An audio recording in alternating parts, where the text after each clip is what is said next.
Hello guys, welcome back to our channel gold updates 3191. ఈరోజు అయితే మనం గోల్డ్ కాస్ట్ అయితే చూసుకున్నాం. 24 క్యారెట్ ఎలాగుంది, 22 క్యారెట్ ఎలాగుంది, అలాగే 1 గ్రామ్ ఎలాగుంది, అలాగే 8 గ్రామ్స్ ఎలాగుంది, 11.664 తులం ఎలాగుందని చూసుకుందాం. ఎవరైనా సబ్స్క్రైబ్ చేసుకోకపోతే మాత్రం వెంటనే సబ్స్క్రైబ్ అయితే చేసుకోండి. చాలా తక్కువ పర్సెంటేజ్ సబ్స్క్రైబ్ చేసుకుంటున్నారు. డైలీ గోల్డ్ అప్డేట్ అయితే మనకైతే అవైలబుల్గా ఉంటుంది మన ఛానల్లో. Please subscribe. ఈ రోజు మనం చూసుకున్నట్టయితే 24 క్యారెట్ రోజు 1 గ్రామ్ బిస్కెట్ బంగారం వచ్చేసి మనకి 8,880 రూపాయలు అయితే పడుతుందండి. 24 క్యారెట్ 1 గ్రాము 8,880 రూపాయలు. అలాగే 24 క్యారెట్ రోజు కాస్ట్ 8 గ్రాముల బంగారం వచ్చేసి మనకి 71,40 రూపాయలు అయితే పడుతుందండి. 8 గ్రాముల బంగారం వచ్చేసి 71,40 రూపాయలు 24 క్యారెట్.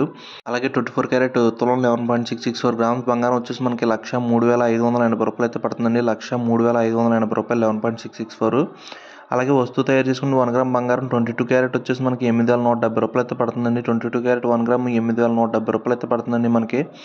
అలాగే 22 క్యారెట్ ఈరోజు కాస్ట్ 8 గ్రాముల బంగారం వచ్చేసి మనకి 65,360 రూపాయలు అయితే పడుతుందండి. 8 గ్రాముల కాస్ట్ బంగారం వచ్చేసి. అలాగే 24 క్యారెట్ ఈరోజు తులం 11.664 గ్రామ్స్ బంగారం వచ్చేసి మనకి 95,300 రూపాయలు అయితే పడుతుందండి. 11.664 95,300.